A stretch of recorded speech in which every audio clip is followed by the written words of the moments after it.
대한민국은 당신들을 절대 잊지 않겠습니다. 한국 전쟁 참전용사인 터키군 중위 네즈데트 야즈즈올루 씨가 주 이스탄불 한국 총령사관에서 받았던 손목시계에 적혀있는 문구인데요. 그는 90이 넘은 나이가 되었지만 여전히 이 시계를 볼 때마다 뜨거운 감정이 북받쳐 오른다며 방송사와의 인터뷰에서 자신들을 잊지 않고 기억해주는 한국에 감사하며 기쁘다고 말하기도 했죠. 한국인들은 자기 나라를 위해 희생한 사람을 소중히 여깁니다. 한국 대사관과 영사관에서는 항상 우리를 기억해주죠. 매년 초대도 해주고 식사 대접도 받습니다. 정말 감사하고 기뻐요.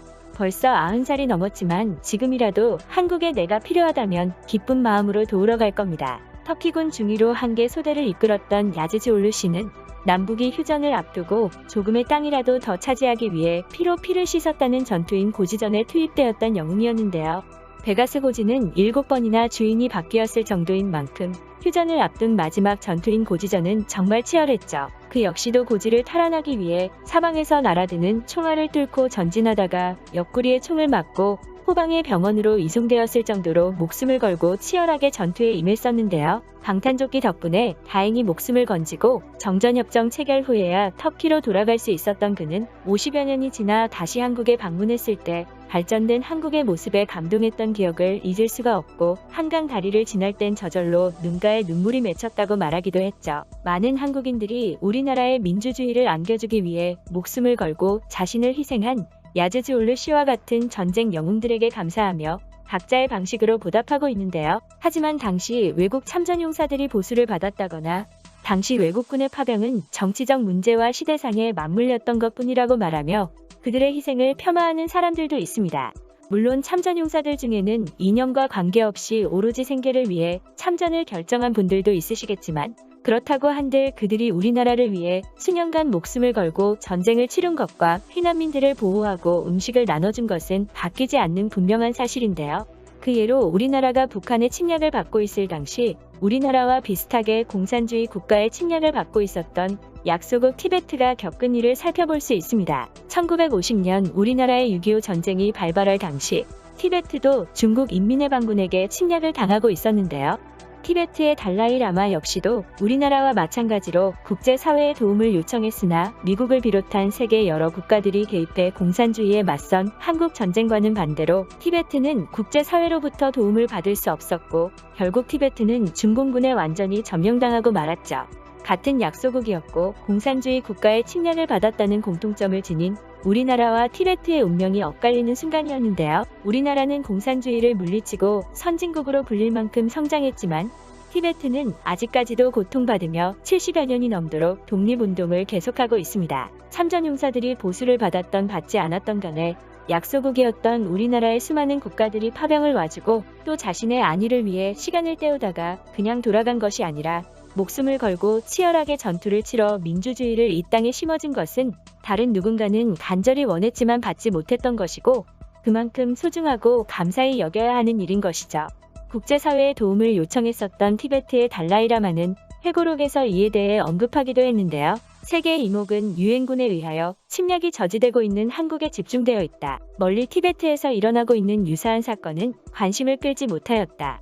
그러면 형제의 나라인 터키와 터키군 참전용사 야즈즈올루가 말하는 우리나라의 모습 그리고 그가 한국에게 전한 말을 자세히 알아보도록 하겠습니다.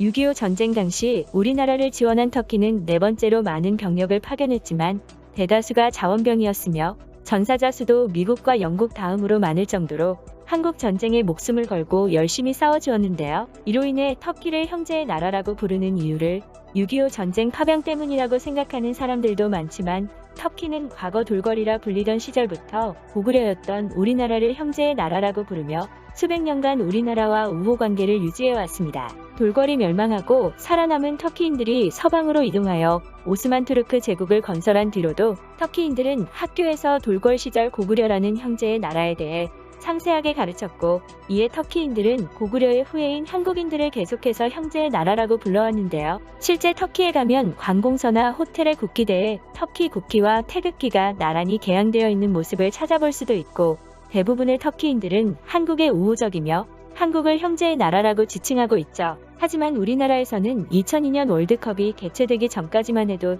터키는 잊혀져 가고 있었습니다. 이와 관련한 유명한 일화도 많이 알려져 있는데요. 1998년 우리나라에서 서울올림픽이 개최될 당시 한국을 방문한 터키의 고위층 관계자가 형제의 나라인 한국이 자신을 환대해줄 것이라고 기대했지만 그렇지 않은 것에 놀랐다는 것이죠. 그는 지나가는 한국인들을 붙잡고 터키의 위치에 대해 물었지만 대부분의 한국인들이 모른다고 대답하는 것에 충격을 받고는 터키로 돌아가서 자국 신문에 이제 짝사랑은 그만합시다 라는 제목으로 한국에서 터키를 어떻게 생각하는지에 관한 글을 기고했다고 합니다. 이렇게 양국의 관계가 어색해질 때쯤 2002년 월드컵이 개최되었고 우리나라와 터키 관계에는 반전이 일어났는데요. 우리나라와 터키의 관계를 공부하던 학자들과 터키 유학생들이 터키의 따뜻한 한국 사랑을 소개하면서 터키는 형제의 나라라는 사실을 알렸고 이는 인터넷을 통해 여기저기 퍼져나가기 시작했던 것이죠.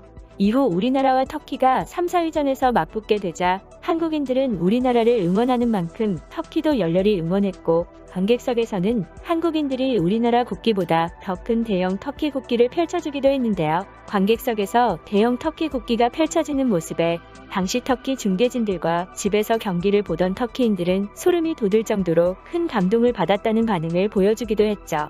끝내 경기는 우리나라가 패배했지만 우리나라 관중들은 터키의 승리를 진심으로 축하해 주었고 양팀 선수들 역시도 경기 승패에 관계없이 함께 어깨동무를 하며 서로를 축하해주는 멋진 모습을 보여주었는데요. 터키에서도 한국과 터키가 3, 4위전을 치르던 날에 형제의 나라인 한국인에게는 식사비와 숙박비를 받지 않는 곳들이 많았고 대형 터키 국기에 감동받은 터키인들 사이에서는 한국 제품을 이용하자는 한국 바람이 불기도 했죠. 실제 코트라의 통계에 따르면 한국의 터키 수출이 2003년에는 59%, 2004년에는 71%나 증가했다고 합니다.